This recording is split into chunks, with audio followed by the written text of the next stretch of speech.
নমস্কার সম্মানিত দর্শকবৃন্দ, প্রতি বছরের মতো মে মাসে কিন্তু আবারও ঘূর্ণিঝড় তৈরির সম্ভাবনা রয়েছে। বঙ্গোপসাগর থেকে নিম্নচাপ, অতিগভীর নিম্নচাপ, তারপর কিন্তু ঘূর্ণিঝড় একটা তৈরি হতে পারে, সে ব্যাপারে আবহাওয়াবিদরা কিন্তু একটা পূর্বাভাস দিয়েছে। এছাড়াও বর্তমানে যে বৃষ্টিটা হচ্ছিল সেই বৃষ্টির কি আপডেট রয়েছে, তাপমাত্রা কিন্তু আবারও ক্রমশ বাড়বে, তাপপ্রবাহ আবারও দেখা যাবে। তো বর্তমানে তাপপ্রবাহ এবং তাপমাত্রার কি আপডেট, ঘূর্ণিঝড়ের কি আপডেট, বিস্তারিত দেখুন আজকের এই ভিডিওতে। তার আগে ছোট্ট একটি অনুরোধ, চ্যানেলে নতুন হলে চ্যানেলটি অবশ্যই সাবস্ক্রাইব করে রাখবেন, আর ফেসবুক থেকে ভিডিওটি দেখলে পেজটি ফলো করতে ভুলবেন না। আর আপনাদের ওখানে আবহাওয়া কেমন, কোন জেলা থেকে আপনি ভিডিওটি দেখছেন অবশ্যই কিন্তু কমেন্ট করে জানিয়ে দিবেন। 14 তারিখ থেকে দেখতে পাচ্ছেন আবহাওয়ার কিন্তু অনেকটাই উন্নতি হয়ে যাচ্ছে, অর্থাৎ যে বৃষ্টি ঝড় হচ্ছিল সেগুলো অনেকটাই কমে যাচ্ছে। যদি দেখায় আপনাদেরকে, দার্জিলিং, কালিম্পং, জলপাইগুড়ি এই তিনটি জেলাতে 51 থেকে 75% স্থানে বৃষ্টি হবে। আলিপুরদুয়ার, কোচবিহার, উত্তর দিনাজপুর, দক্ষিণ দিনাজপুর, মালদহ এই জেলাতে 26 থেকে 50% বৃষ্টি হবে। এছাড়াও দক্ষিণবঙ্গের নিচের জেলাগুলি মুর্শিদাবাদ, নদিয়া, উত্তর 24 পরগনা, কলকাতা, দক্ষিণ 24 পরগনা, হাওড়া, হুগলি, পূর্ব বর্ধমান, পশ্চিম বর্ধমান, বীরভূম, পূর্ব মেদিনীপুর, পশ্চিম মেদিনীপুর, ঝাড়গ্রাম, বাঁকুড়া, পুরুলিয়া এই জেলাগুলিতেও কিন্তু হালকা মাঝারি 25% বা তার কম স্থানে ছড়িয়ে ছিটিয়ে ঝিরঝিরি বৃষ্টিও একদম অল্প বলতে পারেন, মানে না হওয়ার চান্সটাই বেশি, সেরকম কিন্তু একটি সম্ভাবনা রয়েছে বৃষ্টিপাতে 14 তারিখ। এবার 15 তারিখে দেখুন আরও বৃষ্টিপাত কমে যাচ্ছে। শুধুমাত্র উপরের 5টি জেলাতে, দার্জিলিং, কালিম্পং, জলপাইগুড়ি, আলিপুরদুয়ার, কোচবিহার এই 5টি জেলাতে এখানে FWS মানে 51 থেকে 75%, একটু তারই মধ্যে বেশি বৃষ্টির সম্ভাবনা। এবং উত্তর দিনাজপুর, দক্ষিণ দিনাজপুর, মালদহ এই 3টি জেলাতে 25% বা তার কম স্থানে বৃষ্টির সম্ভাবনা।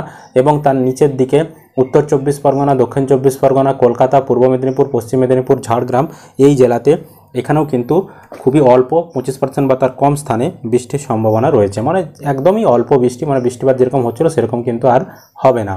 তারপর 16 তারিখের আপডেট, 16 তারিখে আরও বৃষ্টি কমে গেছে। দার্জিলিং, কালিম্পং, জলপাইগুড়ি, আলিপুরদুয়ার, কোচবিহার এই 5টি জেলাতে 26 থেকে 50% বৃষ্টির সম্ভাবনা। এবং তার নিচের দিকে উত্তর দিনাজপুর, দক্ষিণ দিনাজপুর, মালদহ এই 3টি জেলাতে এখানে 25% বা তার কম স্থানে বৃষ্টির সম্ভাবনা। এবং তার ঠিক নিচের যেগুলো সাদা হয়ে রয়েছে এখানেও কিন্তু কোনো বৃষ্টি হবে না, মানে আর কোনো জেলাতেই বাকি জেলাগুলোনে বৃষ্টি হবে না 16 তারিখে। 17 তারিখ, 18 তারিখ, 19 তারিখ এই দিনগুলোনেও দার্জিলিং, কালিম্পং, জলপাইগুড়ি, আলিপুরদুয়ার, কোচবিহার এই 5টি জেলাতে বৃষ্টি হবে। 26 এখানে 51 থেকে 75% বৃষ্টি।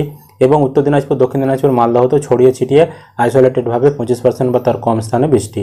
বাকি কোনো জেলাতে, যে জেলাগুলো সাদা হয়ে রয়েছে এই জেলাগুলো নেই, কোনো বৃষ্টির সম্ভাবনা থাকছে না 19 তারিখ পর্যন্ত। তারপরে দেখুন সতর্কবার্তা, 14 তারিখ থেকে 16 তারিখ পর্যন্ত বজ্রবিদ্যুৎ সহ বৃষ্টির সতর্কবার্তা কেবলমাত্র দার্জিলিং, কালিম্পং, জলপাইগুড়ি, আলিপুরদুয়ার, কোচবিহার এই জেলাতে রয়েছে, বাকি কোনো জেলাতে কিন্তু থাকছে না। এবং 17 তারিখেও দেখতে পাচ্ছেন দার্জিলিং, কালিম্পং, জলপাইগুড়ি, আলিপুরদুয়ার, কোচবিহার এই 5টি জেলাতে বজ্রবিদ্যুৎ সহ বৃষ্টি এবং ঝোড়ো হাওয়া 30 থেকে 40 কিমি প্রতি ঘন্টা বেগে হওয়ার সম্ভাবনা রয়েছে। এবার যদি তাপমাত্রার আপডেট দেখাই, তাপমাত্রা এবার বৃষ্টি যেহেতু কমে যাচ্ছে 14 তারিখ থেকেই তাপমাত্রা বাড়া শুরু হয়ে যাচ্ছে। মেদিনীপুরে সর্বোচ্চ তাপমাত্রা 37-এ পৌঁছে যাচ্ছে, বিষ্ণুপুরে 36, পুরুলিয়াতে 38, এছাড়াও দীঘাতে 35, আলিপুরে 36, হাওড়াতে 36, বর্ধমানে 36, শান্তিনিকেতনে 36, তারপর বহরমপুরে 35, এখানে সল্টলেকে 36, অশোকনগরে 36, সুন্দরবনে 35, মুর্শিদাবাদে 35, মালদাতে 36, তারপর জলপাইগুড়িতে 35, কোচবিহারে 35, শিলিগুড়িতে 32 এবং দার্জিলিংয়ে 20 ডিগ্রি তাপমাত্রা 14 তারিখে পৌঁছে যাচ্ছে। 14-এর পরে 15 তারিখ যদি দেখি, 15 তারিখেও একই প্রায় 38, 39 ডিগ্রি, 37, 36 এরকম তাপমাত্রা থাকছে। তারপর 16 তারিখে যদি দেখাই, 16 তারিখে দেখুন তাপমাত্রা অনেকটাই আবার বেড়ে গেছে। মেদিনীপুরে 39 ডিগ্রি কাছাকাছি চলে গেছে, বিষ্ণুপুরে 38, পুরুলিয়াতে 40, তারপর এখানে হাওড়াতে 36, দীঘাতে 36, তারপর বহরমপুরে 37, মুর্শিদাবাদে 37, মালদাতে 37, জলপাইগুড়ি, কোচবিহারে এখানে যথাক্রমে 34, 35, শিলিগুড়িতে 34, দার্জিলিংয়ে 19 এরকম 16 তারিখে।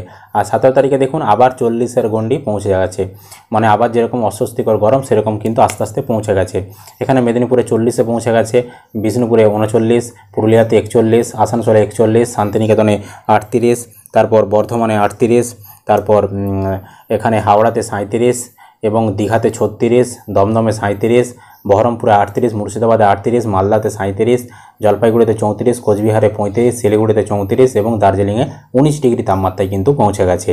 এবার দেখুন একটা ঘূর্ণিঝড় আসার সম্ভাবনা রয়েছে, নিম্নচাপ সৃষ্টি হবে বঙ্গোপসাগরে, সেই ব্যাপারে কি আপডেট রয়েছে দেখুন। আমরা যদি আপনাদেরকে আপডেট দেখাই স্যাটেলাইট চিত্রের মাধ্যমে, তাহলে দেখতে পাচ্ছি 18 তারিখ নাগাদ এখানে একটা হালকা সিস্টেম তৈরি হচ্ছে, নিম্নচাপ তৈরি হচ্ছে 18, 19 তারিখে সেটা আরও ঘনীভূত হচ্ছে এবং 20 তারিখে আরও ঘনীভূত হয়ে গেছে, শক্তিশালী হয়ে গেছে এবং 21 তারিখে সেটা ক্রমশ উপরের দিকে উঠে আসছে।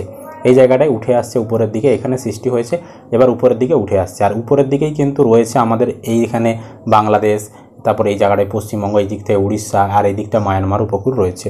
তারপরে 21 তারিখের পরে আস্তে আস্তে সেটা ক্রমশ উপরের দিকে উঠে আসছে, শক্তিশালী হচ্ছে। এবার 22 তারিখ নাগাদ বর্তমানে এখন আপাতত দেখাচ্ছে যে মায়ানমারের দিকেই উঠে আসছে, মানে মায়ানমার হয়ে উপরের দিকে উঠে আসছে। এবার তারপরে কি হবে, যত দিন না এগিয়ে আসে ততদিন কিন্তু বলা যাবে না। এখান থেকে আপাতত যেটা লাস্ট আপডেট দেখাচ্ছে যে এখানে মায়ানমারের যে সীমান্ত, সে মায়ানমারের কাছাকাছি রয়েছে, এখানে ইয়াঙ্গন এই জায়গাটা করে এখন আপাতত দেখাচ্ছে যে 22 তারিখের আপডেট। তো এরপরে কিন্তু অনেক কিছু হতে পারে, অনেক মানে আবহাওয়াতে যেহেতু পরিবর্তনশীল, মুহূর্তের মুহূর্তে কিন্তু পরিবর্তন হয়ে যায়, এত তাড়াতাড়ি প্রেডিকশন সঠিক দেওয়া যায় না। যত আরও দিন এগিয়ে আসবে তত বোঝা যাবে যে এটা উপরের দিকে উঠে এসে এখানে বাংলাদেশের দিকে আছড়ে পড়ে কিনা, বা পশ্চিমবঙ্গের দিকে আছড়ে পড়ে কিনা, না উড়িষ্যার দিকে আছড়ে পড়ে, না মায়ানমারে আছড়ে পড়ে, সেটা কিন্তু যত দিন এগিয়ে আসবে তত কিন্তু জানা যাবে। তবে এটুকু একটু বোঝাই যাচ্ছে যে একটা কিন্তু নিম্নচাপ তৈরি হচ্ছে এবং নিম্নচাপটা ঘনীভূত হয়ে ঘূর্ণিঝড়ে রূপান্তরিত হয় কিনা সেটার দিকে আমাদের নজর থাকবে এবং পরবর্তী সময়ে সেই নিয়ে আপডেট আপনাদেরকে আমরা জানাতেও থাকবো। এই ছিল আজকের আপডেট। আশা করি আপনারা ভিডিওটা বুঝতে পেরেছেন। যদি ভিডিও ভালো লেগে থাকে অবশ্যই কিন্তু একটি লাইক করে দিয়ে যাবেন, আর ইউটিউব থেকে দেখলে চ্যানেলটি সাবস্ক্রাইব করতে ভুলবেন না, আর ফেসবুক থেকে দেখলে পেজটি অবশ্যই ফলো করে রাখবেন।